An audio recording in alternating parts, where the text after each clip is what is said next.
¿Cómo andan?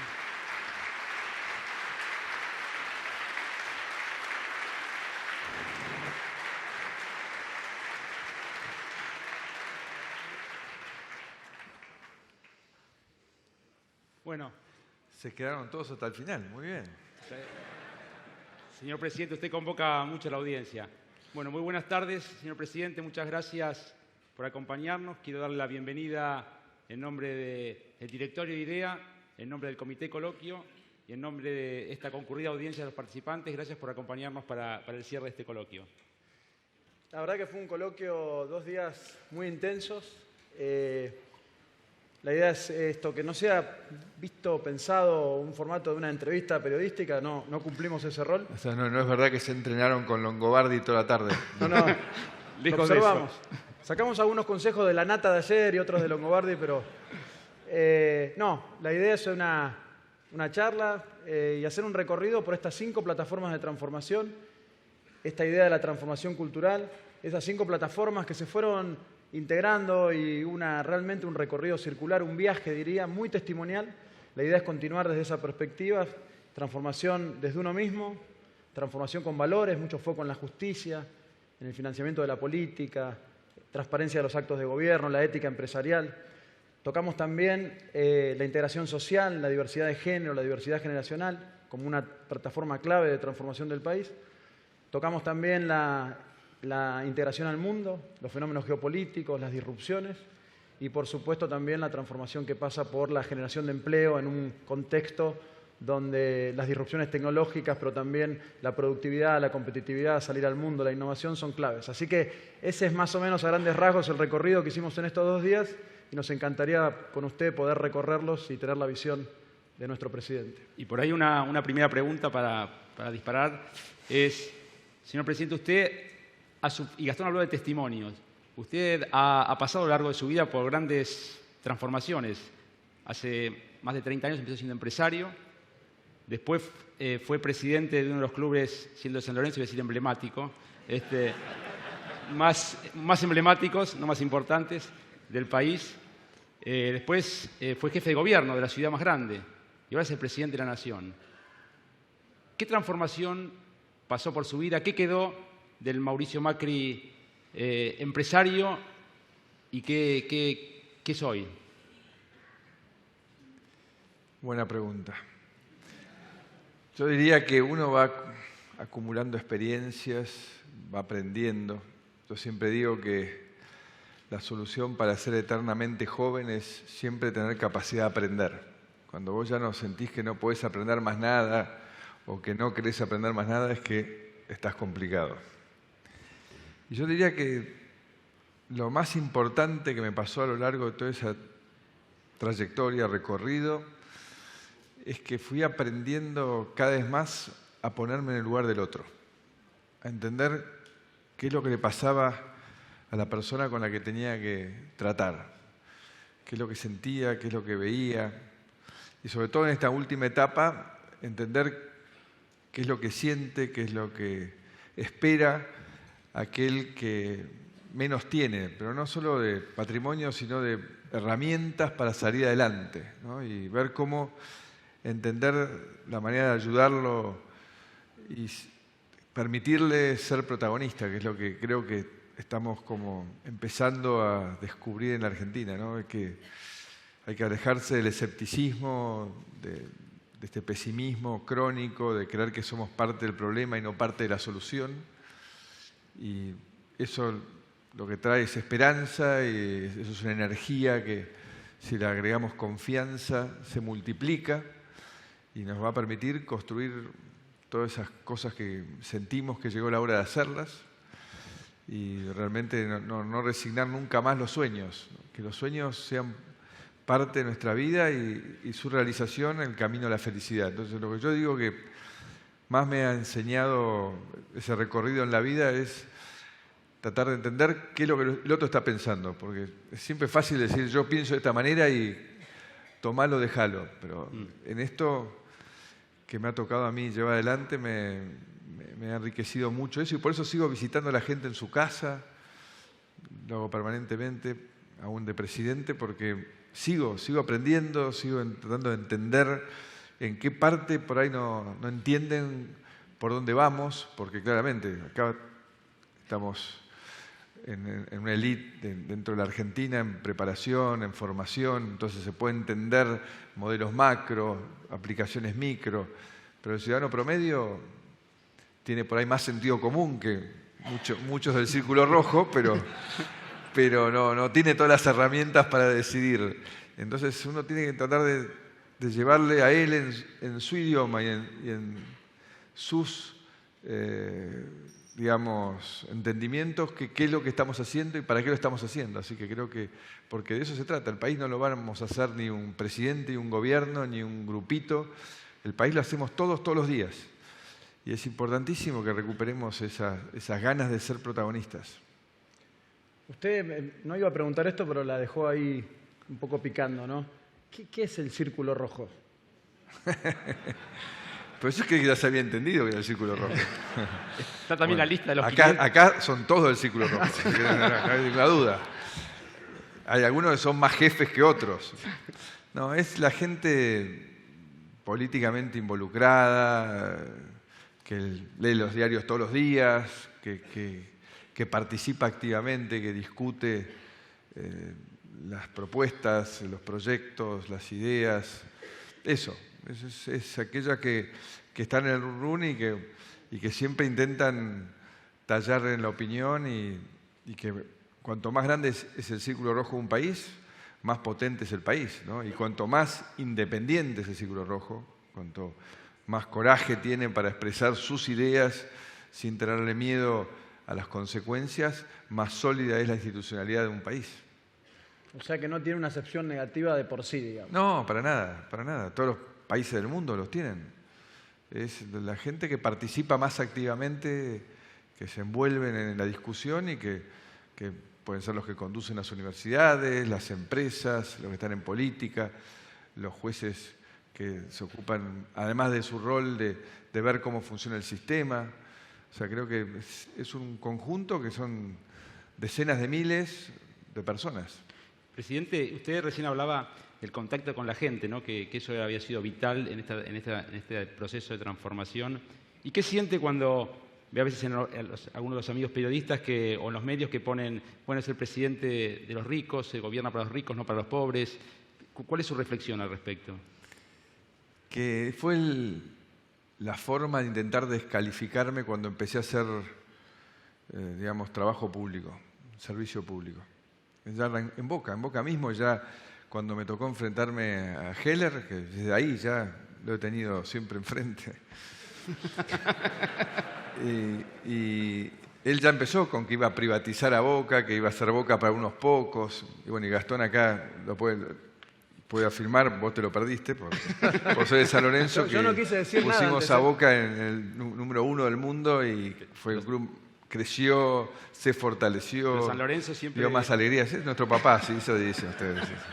Eso dicen ustedes, pero no sé qué estadística trucha. Ustedes manejan el INDEC de la época de Moreno para esa estadística.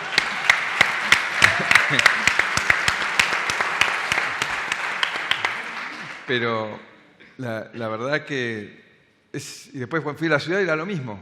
Arrancamos en la ciudad y que íbamos a ocuparnos solamente del norte de la ciudad y nos ocupamos más que nada del sur, de generar oportunidades. Ahora cuando vuelo en el helicóptero yendo a las distintas visitas del Gran Buenos Aires y veo lo que ha crecido el sur y lo que va a crecer ahora con la Villa Olímpica que estamos haciendo para los Juegos Olímpicos de la Juventud el año que viene, y con la urbanización de los barrios carenciados y todo lo que está creciendo el desarrollo inmobiliario del lugar, digo que qué bueno, porque hemos logrado empezar a equilibrar la ciudad y no privatizamos ninguna escuela ni ningún hospital. Es más, mejoramos el sistema de educación pública como nunca se había hecho en décadas, y que es el desafío que tenemos, que me imagino que hablaremos a nivel nacional, ¿no? Porque sin educación pública de calidad no hay igualdad de oportunidades.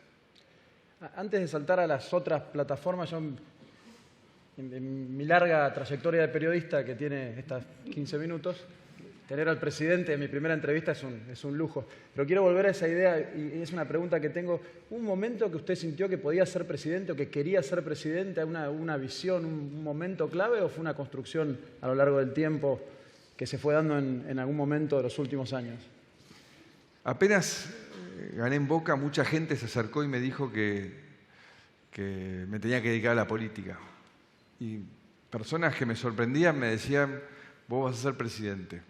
Uno, por ejemplo, no sé si hay acá algún rosarino, Goyán, que fue un prócer de acá está, ¿cómo andas, Miguel? Goyán, que fue un prócer de la comunicación ahí. La primera vez que voy al canal de él a hacer un reportaje, porque jugábamos contra News, ahí en Rosario, me pidió verme, me llevó a la oficina y me dice, usted va a ser presidente. Yo llevo 1 año y medio de presidente de Boca. Le digo, puede ser que me dedique a la política, pero no tanto. Olvídese, usted va a ser presidente. Lo que le digo es, después salúdeme, porque yo fui el primero que se lo dije. Y a partir de ahí, cada vez que iba a Santa Fe, a Rosario en particular, él me hacía ir a saludarlo. Y primero varios años más como presidente de Boca, después como jefe de gobierno, después campañas nacionales que hice varias veces que amagamos que íbamos a ser candidato a presidente y el Círculo Rojo me reputeaba porque no lo era y seguíamos en la ciudad de Buenos Aires. Y siempre me decía lo mismo. ¿Se acuerda, no? ¿Se acuerda? Y digo, yo me acuerdo y usted va a estar invitado número 1, pero me tiene que llegar. Y lamentablemente se cayó. Tenía 97 años, ¿no, Miguel? Más o menos. Y se cayó. Y ahí se desequilibró y nos llegó por unos meses. La verdad que hubiese sido lindo que él vaya. Me pasó muchas veces, pero yo sentí definitivamente que iba a tener la responsabilidad a partir del 2011. A partir del 2011 yo dije, nos va a tocar, hay que prepararse, empezamos a trabajar para ir fortaleciendo los equipos.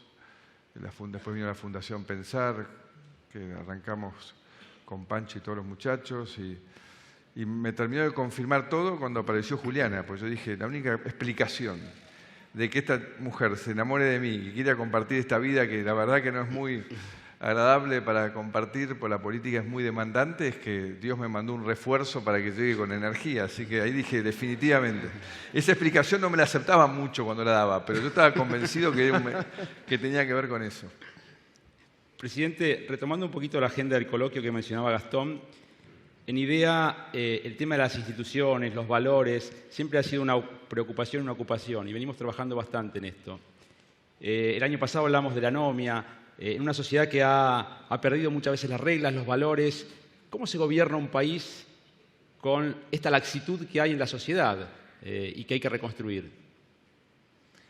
Ese es el desafío, sé que lo recorrieron durante estos días, es el desafío de fondo, ¿no? Acá no es un problema de modelo económico, es un cambio cultural, es volver a reafirmar los valores que nos trajeron hasta acá, que trajeron nuestros abuelos, ¿no? Empezando por la cultura del trabajo, que el esfuerzo dignifica, que el superarse es el camino a la felicidad.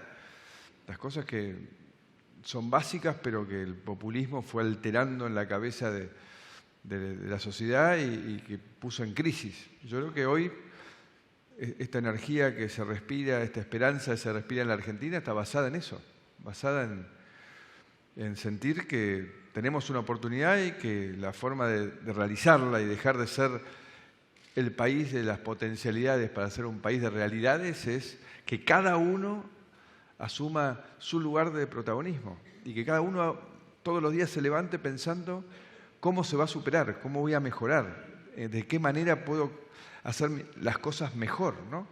Que se llama productividad, competitividad, pero que eso nos va a llevar a ese camino. Yo creo que, y lo primero que tenemos que hacer todos es predicar con el ejemplo, porque las palabras, ya hemos escuchado muchos que dijeron palabras muy lindas y al final del periodo nos sentimos todos estafados. Entonces creo que lo que hay que hacer es hablar menos y hacer más y hacer uno, no decirle al otro todo el tiempo que lo tiene que hacer, sino hacer uno lo que tiene que hacer, empezando por respetar el tiempo del otro, ¿no? Yo siempre llego en hora a todos los lugares porque esta cosa de que el presidente tiene que llegar 1 hora tarde, porque así demuestra que es más importante, ¿no? Mi tiempo es tan importante como el de ustedes. Cada uno después ve que lo que hace con su tiempo, porque yo no tengo derecho a robarle el tiempo a nadie, entonces trato de, desde ese primer acto, todos los días, demostrar en los hechos, y le pido a todo mi equipo que haga lo mismo, de escuchar, de dialogar, de entender, de ponerse en el lugar del otro y de cumplir. Lo más importante, cumplir. Nos comprometemos a algo, hay que cumplirlo, ¿no?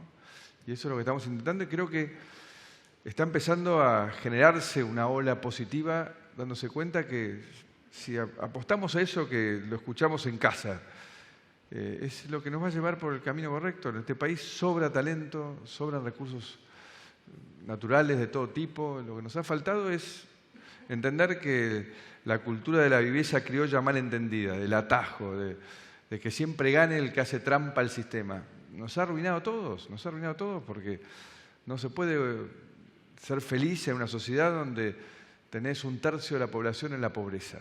No se puede ser feliz en una sociedad donde la viveza llevó a convivir con el narcotráfico, que trajo un daño enorme en todas las familias, en el valor de la vida, y que por suerte hemos llegado a tiempo y estamos actuando para revertirlo. Y este 1 año y medio le hemos dado durísimo al narcotráfico y lo vamos a seguir haciendo y no vamos a parar hasta echarlos de la Argentina, porque los vamos a poder echar trabajando todos juntos.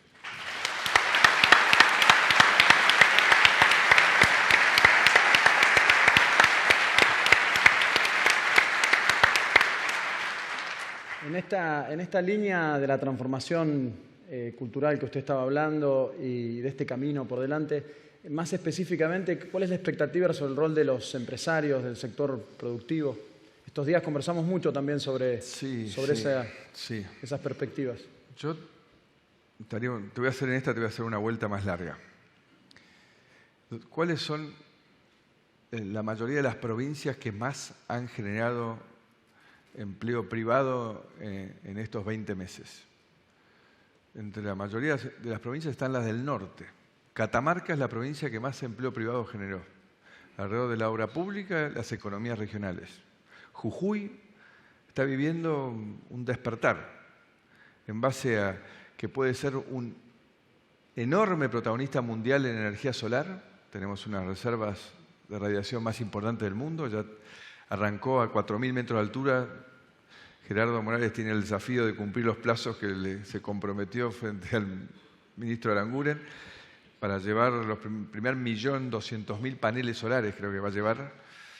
Y además hay una revolución alrededor del litio. Entre Salta, Jujuy y Catamarca podemos llegar a tener prácticamente el 50% del mercado mundial de litio, que es el mineral más demandado hacia futuro con lo que está haciendo el desarrollo de las baterías. Entonces eso demuestra que podemos salir de este modelo de resignación donde en muchas comunidades de la Argentina se les quiso convencer de que lo único que podían aspirar era un empleo público como un subsidio encubierto al desempleo y que pueden realmente ser protagonistas haciendo un trabajo que enriquece al resto de la sociedad. Entonces creo que ahí donde el rol del empresario es fundamental, tiene muchísimo para aportar, pero también viene antes lo que estamos haciendo nosotros como Gobierno Nacional, que es tratar de generar una macroeconomía sana, previsible, donde vayamos bajando sistemáticamente el déficit fiscal para hacernos más sólidos, menos dependientes del crédito externo, bajando la inflación, en este sendero gradual, que muchos de acá al principio no lo entendían, pero eso tiene que ver con entender los tiempos de una sociedad, entender de qué manera uno puede encarar estas reformas profundas.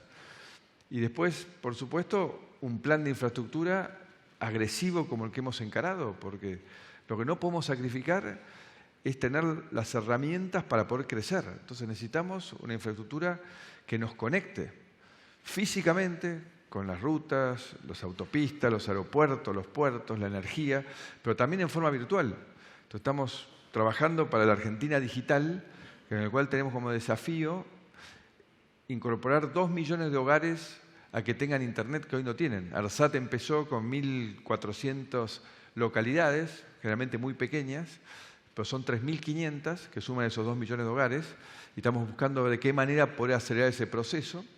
Y después 3,5 millones de hogares que tienen internet, pero tenemos una velocidad de 6,5 megabytes por segundo. Estamos en el pelotón de abajo de todo, en la OECD, últimos. Entonces ellos están yendo en busca de 30. Nosotros tenemos que pegar un salto rápido. Para eso necesitamos el sector privado, un marco regulatorio de vuelta previsible para que puedan invertir, un acuerdo de convergencia para que haya competencia, que es tan importante la competencia, ¿no? Para que inviertan y lleven servicio, duplicar el espectro, como recomienda la OIT, que lo tenemos que hacer, estamos trabajando ordenando el espectro para que eso se logre, y después, por supuesto, el 5G para el Internet de las cosas, que es lo que viene. ¿Por qué? Porque tenemos que estar listos para los trabajos del siglo XXI, que tienen que ver con el conocimiento, y sin conectividad digital no tenemos futuro. Y en esa conectividad digital se engancha de vuelta otra tarea fundamental nuestra, que es la modernización del Estado. Nosotros necesitamos un Estado que se comunique y que tenga una interoperabilidad con los demás estados. Por eso estamos trabajando con más de 1000 municipios, a los cuales ya dentro del plan País Digital le estamos dando desde Wi-Fi en plazas al expediente electrónico que ya tenemos en todo el Gobierno Nacional. Le estamos dando el tablero de control para que empiecen a gestionar de otra manera. Le estamos dando acceso a sistemas de cómo contratar y comprar, que lo estamos usando a nivel nacional y que ha sido un éxito. Estamos contratando y comprando cada vez más cosas por Internet. Entonces creo que todo ese fenómeno se basa de incorporar tecnología. El Estado es el primero que tiene que hacerlo para facilitar y reducir los costos de lo que tiene el sector privado para comerciar dentro de la Argentina y fuera de la Argentina. Y ahí se engancha la ley PYME, la ley de emprendedores, lo que hemos hecho con la SAS, que ahora en 24 horas el que quiere emprender en algo va a poder arrancar, porque lo hemos hablado, esperamos todos que DAO haga la mega inversión, pero la mayoría del empleo va a venir no por las mega fábricas, sino por los pequeños emprendedores, ¿no? Que están arrancando y que por suerte en Argentina hay en cantidad, y lo que hay que hacer es removerle esta carrera de obstáculos autodestructiva que hemos tenido en la Argentina. Entonces creo que ese camino es el que estamos recorriendo, e insisto, se están enganchando más de 1000 ciudades, hay 8 gobernaciones. Lo único que veo, no sé cuántos gobernadores más hay, no quiero quedar mal, pero Miguel, sé que Santa Fe está trabajando en un par de programas con el Gobierno Nacional. Hasta le hacemos hosting en ARSAT, también he hecho realmente un data center gigantesco de las cosas buenas que nos dejaron y la estamos usando, dándole servicio a todas las localidades que podemos, porque lo importante es que podamos empezar a dialogar, que las ciudades dialoguen entre sí, que las ciudades dialoguen y las provincias con la nación, y que todo sea digital. Eso le da transparencia, gobierno abierto. Pasamos del lugar 54 en un año y medio al lugar 17 a nivel mundial como gobierno abierto. Eso muestra el enorme compromiso que hemos tenido en llevarle transparencia a la política, a la utilización de los recursos públicos. Y después, claramente, la última pata para que todo este sistema funcione, que también ahí es un lugar donde tienen un rol fundamental a cumplir los empresarios, es la capacitación. Porque tenemos un compromiso de más de 10 millones de personas que hay que enseñarles a ser parte del mundo digital. El año que viene aspiramos ya a llegar a más de 1,5 millones de personas que se capacitan, y muchas de ellas pasan a la segunda etapa, que es capacitarse a distancia en un oficio específico. Y está funcionando. Y con las provincias estamos funcionando, por ejemplo, la telemedicina pediátrica. Hay casos increíbles en Jujuy. Hemos bajado las derivaciones al 50%. El viaje promedio de la familia con su chiquito en Jujuy, de estas que hemos bajado a la mitad, 210 kilómetros. ¿Te imaginas eso? O sea, una familia que tenía que ir todas las semanas 210 kilómetros a hacer una consulta pediátrica de su hijo, y por ahí por varias semanas, ahora lo hace directamente desde su centro de salud o de la escuela del pueblo. A veces no tiene centro de salud el equipo, pero tiene la escuela, y conecta con el Garraham o con el hospital de referencia que le toque, y evacúan cuál es el problema, y no tiene que viajar, y no tiene que perder los días de clase, y la familia no tiene que perder los días de trabajo. O sea, hay muchas cosas que la tecnología hoy nos abre una oportunidad de no recuperar el tiempo perdido, sino saltar al siglo XXI nuevo, en el cual, con las nuevas reglas de juego, con lo cual es como una oportunidad enorme para la Argentina la que estamos teniendo de la mano de lo que está pasando en el mundo. Entonces, lejos de asustarnos por ingresar al mundo, tenemos que verlo como un desafío y una gigantesca oportunidad.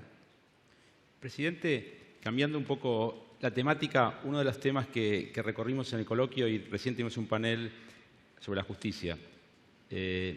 Estuvo Diana Cohen Agres, donde con un testimonio muy vívido nos contó su experiencia, y Miguel Piedecasas, que nos compartió algunas emergentes de la auditoría sobre la justicia federal. Cuando uno mira el sistema judicial como un todo, sin duda hay muy buenos ejemplos de casos, jueces buenísimos, pero se ve como una tarea pesada que hay que trabajar fuerte. ¿Cuál es su reflexión y por dónde se empieza? Ya empezamos. Que hayamos podido iniciarle el juicio político a Freiler, que es un juez probadamente corrupto y no a la altura moral del cargo, es un avance enorme.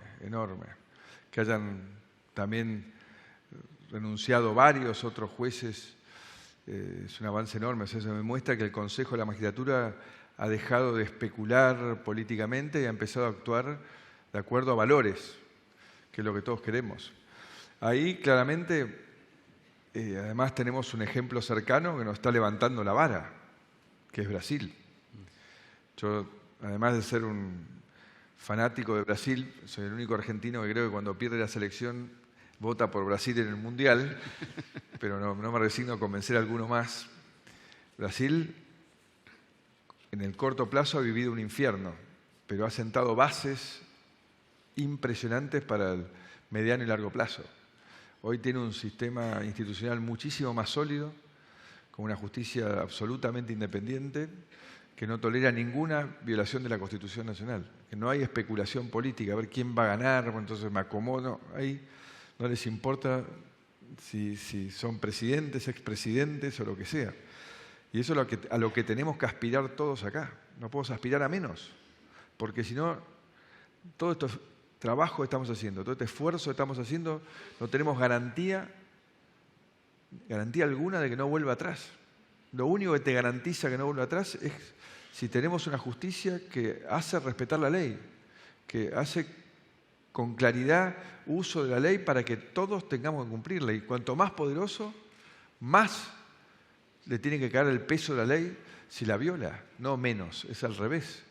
Entonces creo que es un trabajo en el cual todos los días, como en todas las tareas, pero en esta más que nunca, tienen que militar y velar porque la justicia mejore y mejore. Creo que hay una dinámica nueva, no noto más el tema en el debate, pero recién comenzamos. Lamentablemente, la política de estos 30 años intoxicó la justicia.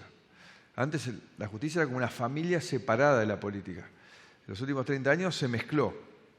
Y eso nos hizo mucho daño al sistema. Entonces hay que volver a separar las cosas. Por eso independencia de poderes. Tienen que estar separados.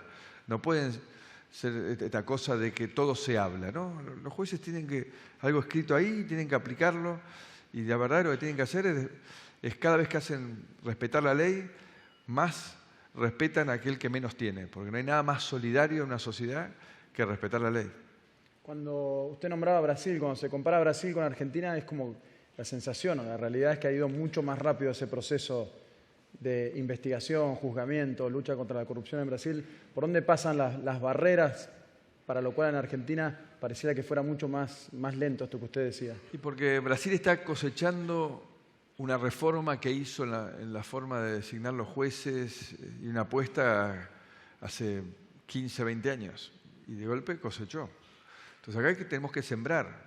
Y se siembra, lo hablábamos recién con Pablo Tonelli, que integra el Consejo de la Magistratura, eligiendo en cada concurso, porque hay muchos que están en subrogancia, que hay que reemplazarlos por jueces elegidos, eligiendo los mejores de las ternas, del sistema o de la sociedad.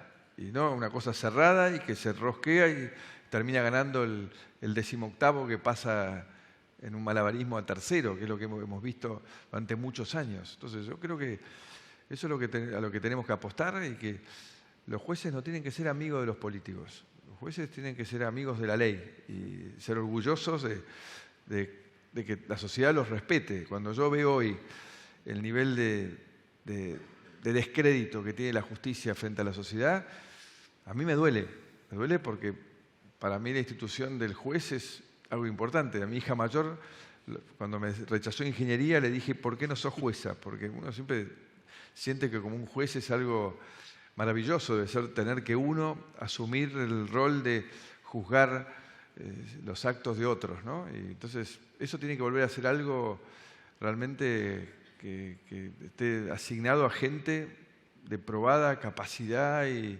honorabilidad. Déjeme moverlo a otra plataforma muy rápido, que fue la de generación de empleo estos días. Y se fue, obviamente aparece ahí latente la necesidad de generar reformas estructurales que ayuden a la productividad. Se habló de la reforma laboral, previsional, fiscal. También se tocaron estos temas hoy en el panel político que tuvo representación de los diversos sectores. ¿Cuál es la idea y cuál es la agenda? Siento ahí también que hay muchos miedos y hay mucho conservadurismo en el tema. Y en este momento no hay lugar para eso, porque tenemos un escenario donde la tecnología es algo totalmente disruptivo. Contra lo que piensan otros de que cerrándose hay solución, si la tecnología entra no hay manera de cerrarse, con lo cual no tiene que ver con la globalización.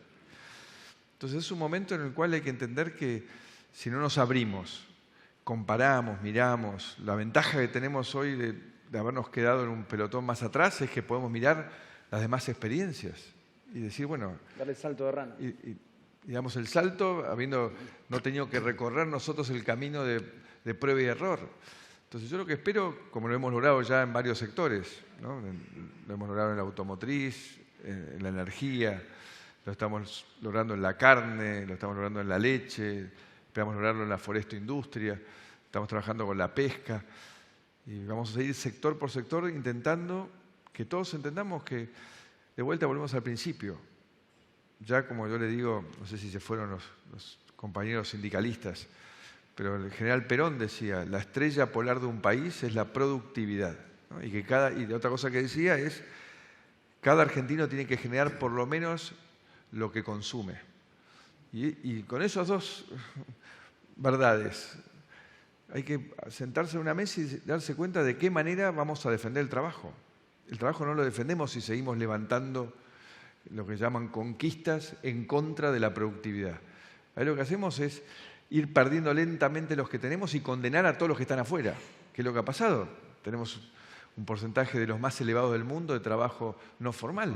Entonces digo, acá hay que darse cuenta que no funcionó esto. Entonces acá hay que sentarse y decir de qué manera vamos a garantizar que estos trabajos que tenemos van a existir dentro de 10 años y cómo vamos a acrecentarlos. Y creo que la manera es sentarse en la mesa, gobiernos, sector privado y sindicatos. Y discutir en buena fe, con la verdad, y darse cuenta que en el mundo hay alguien que produce cualquiera de las cosas que estamos produciendo nosotros. Entonces, de nada sirve seguir creyendo que podemos negar o tapar el sol con la mano. Entonces, tenemos que ir hacia una integración inteligente al mundo, empezando por Brasil, que ya estamos integrados, y Brasil ya nos pone una vara. Entonces, hay que sentarse y estudiar todo lo que hay, y cualquier integración al mundo lleva muchos años. Ahora esperamos en noviembre firmar un primer acuerdo en la Unión Europea. Esperamos. Si firman que eso esté vigente plenamente, tarda una década. Entonces tenemos toda esa década para todos juntos sentarnos y ver de qué manera progresamos. Obviamente nosotros tenemos que bajar los impuestos, mejorar la logística, mejorar la infraestructura. Ustedes tienen que invertir, los sindicatos tienen que sentarse a la mesa y bajar el ausentismo y aceptar alguna flexibilidad dentro de las fábricas, de que todos podamos hacer muchas cosas. Si eso es lo mejor que tenemos argentinos, nos damos maña para hacer muchas cosas. ¿Cómo eso de habernos encasillado a que yo hago esto y no hago lo de al lado? ¿Por qué? Eso es un disparate, de vuelta autodestructivo. Lo peor que tenemos que revertir en nuestro país es esa energía autodestructiva, ¿no? De cosas que... ¿Y por qué existe esto? Y nadie sabe. Cada vez que vemos los trámites que vamos tachando, ¿y por qué existe esto? Y no sé, porque alguien una vez dijo que había que hacerlo así, pero es estúpido, es absurdo, ¿no? O sea, por ejemplo, vino una fábrica china que quiere instalarse en Salta, creo, a hacer autos eléctricos. Y viene el Ministerio de Producción, Pancho Cabrera, me dice, hay que sacar un decreto presidencial para autorizar una industria automotriz. Dicen, pero se tarda generalmente un año, pero vamos a hacer en 2 meses. Yo le digo, Pancho, ¿y por qué lo tenemos que hacer? Si alguien viene a hacer una fábrica de pañales, no le pedimos que nos presente un plan de negocios, ni qué pañal va a ser. Le pedimos que cuide el medio ambiente, que pague sus impuestos. Y después, si hace buenos pañales o malos pañales, el problema de él. La gente se los compra o no se los compra. Y si se funde, es un tema de él, es el derecho a fundirse. Mañana firmemos al señor que se instale cuando quiera. Le firmamos a las 24 horas y se acabó por un decreto que estaba del año 70. O sea, esas cosas que vos decís. Y estamos rodeados de miles de trabas absurdas que nos hemos puesto nosotros solos. Y algunos vivos, porque cada una de esas trabas, ¿viste? Es un kiosco que hay que pasar, ¿no? Obviamente. Pero yo creo que lo que estamos trabajando también es, con el sector privado, es sacar esos obstáculos absurdos que lo único que han hecho es no permitirnos desarrollar toda esa potencialidad que tenemos, toda esa capacidad que tenemos. Señor presidente, hace 2 años usted empezó con la presidencia con una propuesta de Cambiemos, de un país distinto, de hacer política de una forma diferente. Y eso es un gran esfuerzo, sin duda. No le voy a pedir que haga un balance de estos 2 años, pero sí tal vez nos comente cuál es la agenda para los próximos 2 años que tenemos por delante. Bueno, hace poco, no sé con quién, dije, la Argentina está en un despertar, ¿no? Despertar de muchas cosas maravillosas. La verdad que la esperanza que uno vive hoy recorriendo el país es algo maravilloso, maravilloso. Y eso está asociado a que hemos entendido que vamos a entrar en una época de reformismos permanentes, porque queremos adelantarnos y superar el momento en que estamos y porque sabemos que el mundo va en un reformismo permanente. Con lo cual, esta agenda va a ser continua. Logramos una y hay que empezar con otra, porque el que se queda quieto retrocede de vuelta. Entonces, a eso tenemos que prepararnos. Y en todo tenemos que buscar los valores centrales, ¿no? Desde la verdad, lograr que la sociedad premie al que más se esfuerza, al que cumple. Y desde ese lugar, lograr entender que las cosas tienen que ser más simples. Y la política también tiene que ser más simple. Acá hemos venido de décadas donde la política, asociado con la burocracia, ha generado trabas y cargas que la sociedad no puede aguantar más. Entonces la política se tiene que simplificar, empezando por un sistema electoral que no sea como este, engorroso, caro, arcaico, tramposo. Nosotros propusimos una reforma electoral y fracasamos el año pasado porque el Frente para la Victoria especialmente se opuso. Y después cuando uno escucha a la expresidenta decir que el sistema no funciona y cómo tarda tanto, primero no tiene memoria porque tardaba mucho más cuando ella organizaba las elecciones, pero encima se opone a una cosa que tenga que ver justamente con la tecnología, ¿no? El voto electrónico, la simplificación. Así que yo voy a volver a insistir, vamos a volver a insistir y yo espero que si tenemos realmente un apoyo como esperamos en esta elección, que la política entienda que no le podemos pedir los esfuerzos solamente al ciudadano de a pie, ¿no? O sea, que el esfuerzo tiene que ser parejo. Este es mi principal compromiso con la gente, que el esfuerzo sea parejo. Y debería ser parejo con mayor carga hacia aquel que más responsabilidad tiene. Y los que estamos en política tenemos una enorme responsabilidad. Entonces tenemos que simplificar el funcionamiento de todos los organismos que están alrededor de la política, de los congresos, y realmente en ese camino, y los sistemas electorales en ese camino, espero que empecemos realmente un camino de sinceramiento de en qué estamos gastando la plata de la gente. O sea, yo creo que el gobierno abierto lo que tiene que poner sobre la mesa es que la gente sepa en qué gastamos su dinero, porque es el dinero de los contribuyentes, nosotros somos empleados de ellos y no nos tenemos que olvidar.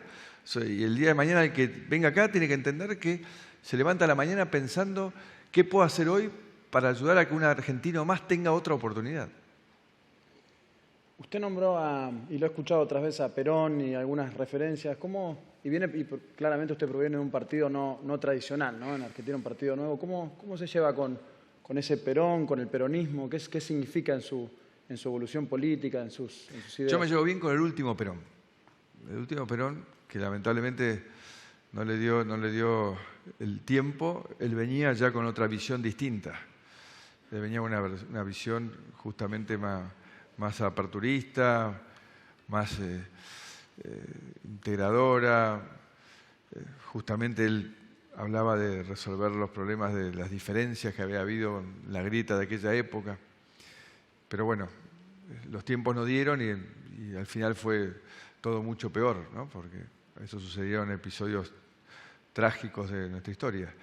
Pero bueno, la realidad es que hoy yo espero que el peronismo se ayorne, se modernice, realmente se dé un debate interno, porque necesitamos un sistema político que discuta en términos de quién hace mejor las cosas para llegar a esta meta que es la meta para todos. O sea, no podemos volver a discutir en términos como hoy plantea el kirchnerismo, que hay que dejar de caminar al norte y volver a caminar al sur. No hay lugar. El mundo ya definió que hay un camino y ese camino hay matices, pequeños matices. Lo vemos claramente, por ejemplo, en la política de Chile, que es un vecino que tenemos al lado, y después se compite a ver quién lo hace mejor, quién realmente gobierna con más eficiencia, con más cuidado, con más sensibilidad, pero no discutimos la ley de la gravedad todo el tiempo, porque eso es enloquecedor y una pérdida de tiempo y de energía espantosa. ¿Tenemos un ratito más? Yo no quiero que el presidente nos rete porque habló de la puntualidad cuando llego. Son 18:29. Un ping-pong final por ahí. No, Bueno. yo estoy tranquilo. ¿Sí? Tiramos algunos si alguno nombres, nos va a perder el avión, nos quedamos un rato más, no sé. le tiramos algunos nombres y conceptos ping-pong rápido, ¿le parece bien? Pero eso sí es muy de periodista. ¿eh? ¿Eh? Pero eso no es de Longobardi. Eso parece de Majul, más de ping-pong. Me estoy entusiasmando con este rol. Sí, ya veo. Yo una reflexión. Se habla mucho de la soledad del poder. Uno en chiquitito que tiene responsabilidad, a veces a la noche cuando se acuesta tiene esos problemas. Estando en el cargo máximo que uno puede aspirar, ser presidente de un país, ¿cómo lo trata la soledad del poder? ¿Qué siente a la noche cuando a veces está solo y, bueno, antes de apagar la luz? Yo digo, primero, que para uno hacer bien su tarea, tiene que estar uno bien como persona. Y yo, por suerte, estoy mejor que nunca con mi mujer que está ahí, mis hijos, mis amigos, el equipo con el cual trabajo y lo hacemos con alegría, con sentido del humor y, por supuesto, con la gente, ¿no? Que, como les decía, la visito y hablo y las escucho y compartir su esperanza para mí me da una enorme alegría. Y lo vivo todo con mucha responsabilidad. Para mí, claramente, es una enorme responsabilidad. Y hay un salto cuántico entre ser jefe de gobierno y presidente. Yo no pensé que era tanto, pero es mucho. Es mucho y a mí me costó el primer año entenderlo, porque sentí que había un salto de responsabilidad que me había impactado. Pero por suerte, con la contención afectiva que tengo, siento que lo he administrado bien y lo que me propongo todos los días es ser el mismo y no cambiar. Por eso los fines de semana me voy a mi casa de toda la vida, porque sé que ahí voy a volver, que esto es una etapa en mi vida y entonces tengo que tener claro que yo estoy acá para ayudar, no estoy acá para darme ningún gusto personal. Y ese ejercicio y esa dinámica es algo que hay que hacer todos los días para que el poder, que es algo tan delicado, pero gracias a Dios me tocó administrar el poder desde muy joven, entonces yo tenía una relación con el poder de entenderlo como una herramienta para hacer algo que beneficie a la mayor cantidad de gente. Y lo que tiene de maravilloso la política es que, a diferencia de la empresa, uno está limitado al universo que lo rodea. En la política, cuando uno hace algo bueno, impacta sobre cientos de miles de personas. Y eso es algo único si uno entiende que la vida lo más importante es el dar.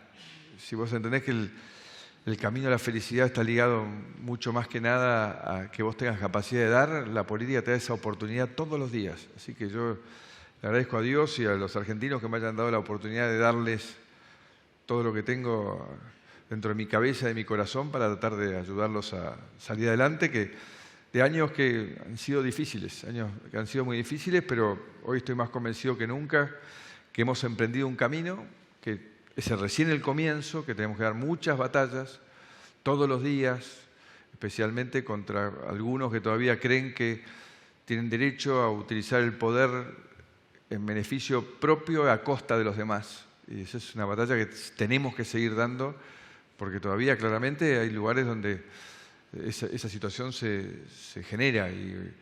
Pero creo que con una decisión profunda como estamos tomando, esas cosas las vamos a ir removiendo y las vamos a ir resolviendo de a una todos juntos.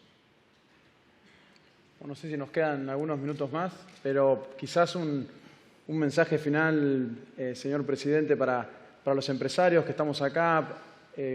Como usted mencionaba, también participó el sindicalismo, participó la justicia, participó el mundo de la academia, el mundo del deporte, la primera noche. Es un círculo bien representativo, pero en general a todos los argentinos falta poco para una elección importante, pero sobre todo la agenda que nos planteamos estos días era mucho más la del mediano y del largo plazo. Así que si pudiera compartir algún mensaje con nosotros de esta agenda de transformación. Sí, primero que el día arrancó bien ya con el partido con Ecuador, ¿no? Ese fue un momento Hubiera sido fundamental. difícil levantar, ¿no? No, es que imagino este velorio acá, creo que no. Hubiese sido catastrófico, porque la verdad que somos un país muy futbolero, ¿no? Pero también ahí en el fútbol. Creo que esta clasificación nos vino bien como lección, porque haber pensado que llegar a la final del Campeonato del Mundo y no haberlo ganado era un fracaso. Una locura, ¿entendés? O sea, no entender lo difícil que es el mundo hoy, lo competitivo que es, y haberle caído a esos jóvenes como qué desastre que no ganaron un mundial cuando estuvimos ahí. O sea, es inverosímil. Por eso yo digo, estamos todos creciendo, aprendiendo, entendiendo, valorando. Entonces, el miércoles valoramos que pudimos haber no jugado el mundial. Entonces, esto mismo tenemos que hacer ahora, entender que no es verdad que los argentinos estemos condenados al éxito. Son décadas que nos muestran que no. Pero tampoco es verdad que estamos condenados a repetir los mismos errores. Y ahí donde cada uno tiene que asumir su responsabilidad, y especialmente ustedes, que tienen responsabilidad de liderar. Ustedes lo que hacen es observado por decenas, por cientos, hasta por miles de personas, porque quieras o no, todos tenemos como una referencia aquel que es el jefe, ¿no? Porque finalmente, así como pasa a nivel de un país, o una provincia, o una ciudad, en la empresa también, el que conduce la empresa es como el papá, como el líder de una tribu en el cual todos esperan que este cacique nos lleve a buen lugar y que nos cuide nuestro trabajo y que tenga una oreja por si tenemos un problema familiar para asistirnos. Y esas son donde uno encuentra que las empresas se transforman en familias, porque hay esa comunidad, ¿no? Y creo que y lo hacen también desde el lugar inteligente, porque no hay nada más valioso que tu recurso humano, no hay nada más valioso que la persona esté comprometida, que tenga la camiseta puesta. Y lo que nosotros necesitamos justamente es ponernos la camiseta argentina y sentir que nuestro trabajo cuenta y que el de al lado tiene que sentirlo. Y esa es la responsabilidad que todos tienen. Y ustedes tienen la responsabilidad de crear, de emprender, de ayudarnos también a lograr que la generación de conocimiento la podamos utilizar, que es otro debate también con nuestro mundo científico, que también es un mundo que tiene un respeto en el mundo entero, pero que nosotros estamos diciéndole, necesitamos que nos tiren una, porque así nosotros transformamos el conocimiento en trabajo para más argentinos. No puede quedar el conocimiento en algo abstracto y que no lo podamos aplicar, porque hay mucha gente que está esperando algún resultado y son recursos valiosos que estamos invirtiendo en la investigación, que esperamos sumarle el sector privado para investigar más. Entonces creo que lo más importante que les digo es asuman su liderazgo, asúmanlo de verdad, o sea, con el coraje de que significa opinar, con el coraje que significa denunciar. O sea, no podemos aceptar más la extorsión. O sea, nadie puede quedarse callado si alguien lo está extorsionando. Nadie puede quedarse callado si hay competencia desleal. Nadie puede quedarse callado frente a la corrupción. Todos tenemos que denunciar porque es nuestra oportunidad. Es la oportunidad de todos los argentinos y no la podemos perder. Esta vez nos hemos comprometido todos a que de acá salimos para adelante durante 20 años creciendo todos los años. Y depende de cada uno de nosotros. Así que no hay excusas. Lo que le digo es, no hay excusas. Pongan todo lo que tienen porque este es el lugar donde nacimos. Muchos tuvimos la oportunidad de conocer el mundo, de vivir en otros lugares, pero este es nuestro lugar. Y si no peleamos por nuestro lugar, no peleamos por nada. Muchas gracias.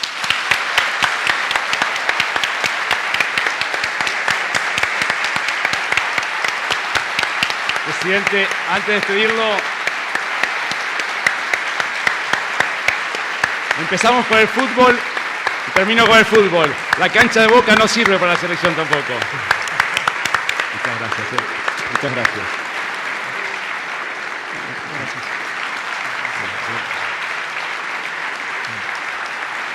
El punto final.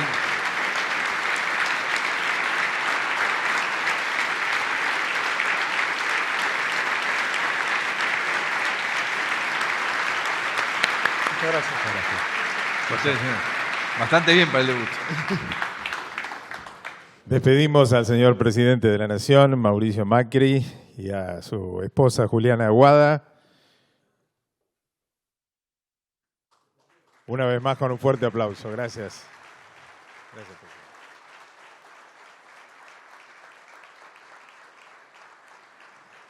Y nosotros nos vamos a reencontrar a partir de las 21 para disfrutar del cóctel y la cena de clausura de este coloquio de ideas.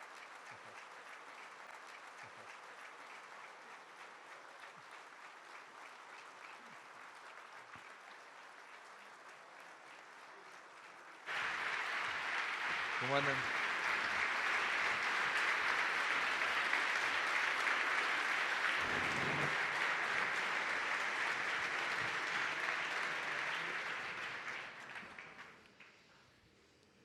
Bueno, Se quedaron todos hasta el final. Muy bien. señor presidente, usted convoca mucho a la audiencia. Bueno, muy buenas tardes, señor presidente. Muchas gracias por acompañarnos. Quiero darle la bienvenida en nombre del directorio de IDEA, en nombre del comité coloquio y en nombre de esta concurrida audiencia de los participantes. Gracias por acompañarnos para el cierre de este coloquio. La verdad que fue un coloquio, 2 días muy intensos. La idea es esto, que no sea visto, pensado, un formato de una entrevista periodística. No cumplimos ese rol. O sea, no es verdad que se entrenaron con Longobardi toda la tarde. No, lo Lejos de observamos. Sacamos algunos consejos de la nata de ayer y otros de Longobardi, pero no, la idea es...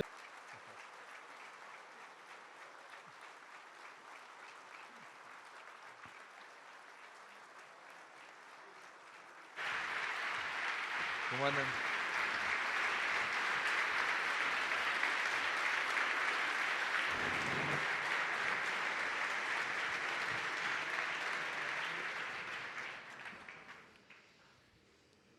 Bueno, Se quedaron todos hasta el final. Muy bien. señor presidente, usted convoca mucho a la audiencia. Bueno, muy buenas tardes, señor presidente. Muchas gracias por acompañarnos. Quiero darle la bienvenida en nombre del directorio de IDEA, en nombre del comité coloquio y en nombre de esta concurrida audiencia de los participantes. Gracias por acompañarnos para el cierre de este coloquio. La verdad que fue un coloquio, 2 días muy intensos. La idea es esto, que no sea visto, pensado, un formato de una entrevista periodística. No cumplimos ese rol. O sea, no es verdad que se entrenaron con Longobardi toda la tarde. No, lo Lejos de observamos. Sacamos algunos consejos de la nata de ayer y otros de Longobardi, pero no, la idea es una charla y hacer un recorrido por estas 5 plataformas de transformación, esta idea de la transformación cultural, esas 5 plataformas que se fueron integrando y realmente un recorrido circular, un viaje, diría, muy testimonial. La idea es continuar desde esa perspectiva, transformación desde uno mismo, transformación con valores, mucho foco en la justicia, en el financiamiento de la política, transparencia de los actos de gobierno, la ética empresarial. Tocamos también la integración social, la diversidad de género, la diversidad generacional, como una plataforma clave de transformación del país. Tocamos también la integración al mundo, los fenómenos geopolíticos, las disrupciones.